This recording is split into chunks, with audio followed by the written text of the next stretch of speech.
Haris doctor വിഷയം പുകഞ്ഞുകൊണ്ടേയിരിക്കുകയാണ്.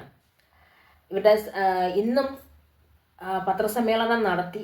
നടത്തിയതിൻ്റെ ഇടയിൽ ഒരാൾ ഫോൺ വരുന്നു, ഫോണിൽ കൂടി പറയുന്നു, ആ മൊത്തം റിപ്പോർട്ട് വായിക്കുമെന്ന് പറയുന്നു. അപ്പം ഇവരൊക്കെ ടോട്ടലി ആരെയോ ഭയപ്പെടുന്നുണ്ട്. ഇവരെല്ലാവർക്കും ഭയമാണ്. സിനിമാ മേഖലയിൽ പ്രതിസന്ധി, അവരാരെയോ ഭയക്കുന്നു. മെഡിക്കൽ മേഖലയിൽ ഭയം, അവരാരെയോ ഭയപ്പെടുന്നു. ഇതിൻ്റെയൊക്കെ നമ്മൾ എത്തിക്കാൻ കാരണം, അതായത് എല്ലാ മേഖലയിലും ഇപ്പോൾ പ്രതിസന്ധിയാണ്. കാരണം നമ്മുടെ മുഖ്യമന്ത്രിയുടെ മകൾ ഉൾപ്പെട്ട ഒരു കേസ് ഇവിടെ ചർച്ചയ്ക്കെടുത്തു. അതിന് പിന്നാലെ ആ ഒരു ഡിപ്പാർട്ട്മെന്റിൽ ഒഴികെ ബാക്കി എല്ലാ മേഖലയിലുള്ളവർക്കും ഇവിടെ പ്രശ്നമാണ്. പ്രശ്നം എന്ന് പറഞ്ഞാൽ അതിരൂക്ഷമായ പ്രശ്നങ്ങളാണ്. ഒന്നോ രണ്ടോ വാക്കിൽ തീരേണ്ടത്, ഒരു മെഡിക്കൽ ബോർഡിനുള്ളിൽ തീരേണ്ടത്, ഒരു കമ്മിറ്റിക്കുള്ളിൽ തീരേണ്ടത് എല്ലാം രൂക്ഷമാക്കിക്കൊണ്ടിരിക്കുകയാണ്. കാര്യം അവർക്ക് മുക്കാൻ വേറെ പല കാരണങ്ങളുണ്ട്. ഈ സിനിമാ മേഖലയിലെ പ്രതിസന്ധി നമ്മൾ കണ്ടു. ഇപ്പം മെഡിക്കൽ ബോർഡിൽ ഡോക്ടർ ഹാരിസ്, നമുക്കറിയാലോ, ഒരു ഡോക്ടറിനെ നമുക്ക് സൃഷ്ടിച്ചെടുക്കുന്ന ആൾക്കാരല്ല. അത്യാവശ്യം കഷ്ടപ്പെട്ട് പഠിച്ച് ജോലി വാങ്ങിച്ച് അവനവൻ്റെ തൊഴിൽ നന്നായിട്ട് ചെയ്താൽ മാത്രമേ ഡോക്ടറാവാൻ കഴിയൂ. അപ്പം ഈ ഡോക്ടറിനോട് മറ്റുള്ളവർക്കുള്ള വൈരാഗ്യം തീർക്കാൻ വേണ്ടിയിട്ടുള്ള എല്ലാ കാര്യങ്ങളും ഇപ്പോൾ ചെയ്യുന്നുണ്ട്. ഈ ഒരു ഇത്രയും അധികം സെക്യൂരിറ്റിയും ആളുകളുമൊക്കെ ഓടി നടക്കുന്ന ഒരു ഓഫീസിനകത്തുനിന്ന് ഒരു സാധനം കൊണ്ടുവച്ചാലോ, ആ സാധനം എടുത്തുകൊണ്ട് പോയാലോ ആരും കാണില്ല, ആരും അറിയില്ലെങ്കിൽ അതെടുത്തു മാറ്റാനും കാണാത്ത രീതിയിലൊക്കെ ആക്കാനുമുള്ള തീരുമാനങ്ങളൊക്കെ എടുത്തതിന് ശേഷമാണ്. നമ്മളെ വീട്ടിൽ ഒരു സാധനം എവിടെ ഇരിക്കുന്നു നമുക്ക് ഓർമ്മയുണ്ട്. അത് കാണാതായ നമ്മളെ വീട്ടിലുള്ളവരെ നമ്മൾ അന്വേഷിക്കണോ, അതാ അപ്പുറത്തെ വീട്ടിലുള്ളവരെ അന്വേഷിക്കണോ? ഒരു എക്യുപ്മെൻറ്റ് കാണണമെങ്കിലോ അല്ലെങ്കിൽ നഷ്ടപ്പെടണമെങ്കിലോ അവരിലുള്ളവർക്കറിയാം, അല്ലെങ്കിൽ സ്ഥിരമായി അവിടെ വരുന്നവർക്കറിയാം.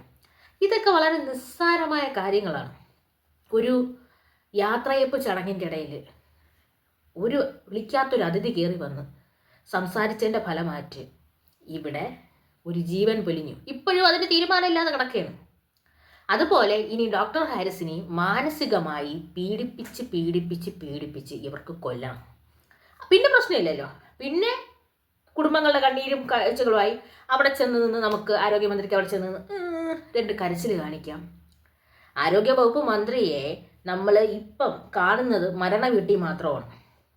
സംശയം ഉണ്ടെങ്കിൽ പറയാം, മരണ വീട്ടിൽ മാത്രമാണ് നമ്മൾ കാണുന്നത്. ആരെങ്കിലും മരിച്ചു കഴിഞ്ഞാൽ അവിടെ ചെന്ന് നിന്ന് അയ്യോ കരഞ്ഞ്, സീരിയൽ നടിമാരെ 7 മണിക്കത്തെ സീരിയലിനെ, പ്രൈം ടൈം സീരിയലിലൊക്കെ കാണുമ്പോൾ അങ്ങ് കരഞ്ഞ് നിഷ്കളങ്കമായി അങ്ങ് ഒഴുക്കി അങ്ങ് വിടും, കരഞ്ഞങ്ങ് വിടും. തീർന്ന് എൻ്റെ പണി ഏതെങ്കിലും മുഖാന്തരം ആരെങ്കിലും എവിടെയെങ്കിലും ചത്താൽ ഞാൻ അവിടെ ചെന്ന് നിന്ന് അവരുടെ കുടുംബത്തിൽ ഇന്ന് വരെ കണ്ടിട്ടില്ലാത്ത ഒരാളാണെങ്കിലും അയ്യോ പൊന്നേ എന്ന് പറഞ്ഞ് കരഞ്ഞു കാണിക്കും. അല്ലാതെ സ്വന്തം വകുപ്പിനകത്ത് ഒന്നും അറിഞ്ഞുകൂടാത്ത ഒരാളല്ല വീണ ജോർജ്. കാരണം മാധ്യമപ്രവർത്തകയായിട്ടിരുന്നതാണ്. അപ്പം ഇതിൻ്റെ ഇടയിൽ നടക്കുന്ന എല്ലാ കാര്യങ്ങളും വ്യക്തമായിട്ടറിയാം. സ്വന്തം ഒരു ഡിപ്പാർട്ട്മെന്റ് കൊണ്ടുപോകാൻ കഴിയുന്നില്ല. എന്താണ് നിങ്ങളുടെ പ്രശ്നം? നിങ്ങൾക്കൊരു 5 പേരായാലും 10 പേര് ചെന്നിരുന്നത് നിങ്ങളുടെ പ്രശ്നം എന്താണ്? പരിഹരിക്കാം. ഒന്നുമില്ലെങ്കിൽ നിങ്ങൾ ഡോക്ടേഴ്സ് അല്ലേ, നിങ്ങളുടെ പ്രശ്നങ്ങളൊക്കെ വെളിയിലിറങ്ങിയ നാണക്കേടല്ലേ? നിങ്ങൾ വായിരിക്കും, നമുക്ക് സംസാരിക്കാം. നമുക്ക് സർക്കാരുമായിട്ടാണ് പ്രശ്നം, മെഡിക്കൽ കോളേജുമായിട്ടാണ് പ്രശ്നം, എന്താണ് ഇതിൻ്റെ പ്രധാന റൂട്ട് പ്രശ്നം? പരിഹരിക്കാമെന്ന് പറഞ്ഞ് പരിഹരിച്ച് കൊടുക്കേണ്ട വീണ ജോർജ് പോലും അവിടെ ചെന്ന് നിന്ന് കാണിക്കുന്ന മൊത്തം നാട്യങ്ങളാണ്. കേരളം ആരോഗ്യ മേഖലയിൽ എന്തോന്ന് പറഞ്ഞ് നമ്പർ 1.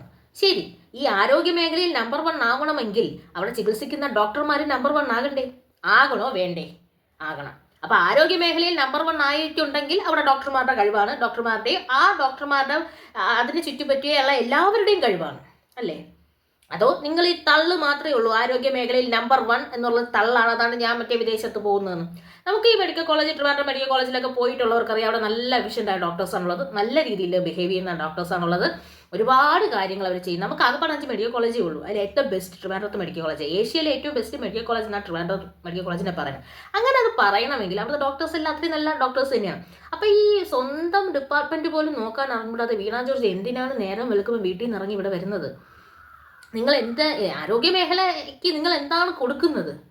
ഈ കുറേ ആളുകളെ വേദനിപ്പിച്ച് കൊന്നു തിന്ന് നിങ്ങൾ എന്താണെന്നാണ് ഒളിക്കാൻ ശ്രമിക്കുന്നത്? 10 വർഷം ആവാൻ പോകുന്നു ഭരണത്തിൽ കയറിയിട്ട്. അതിൽ തന്നെ കഴിഞ്ഞ 5 വർഷമായി നിങ്ങൾ ഈ വകുപ്പ് കഴിഞ്ഞ 5 വർഷമായാണല്ലോ നിങ്ങൾ ഈ വകുപ്പ് കൈകാര്യം ചെയ്തത്. സത്യം പറയാലോ, നമുക്ക് തോന്നുന്നത് പരമപുച്ഛമാണ് നിങ്ങളടുത്ത്, പരമപുച്ഛം.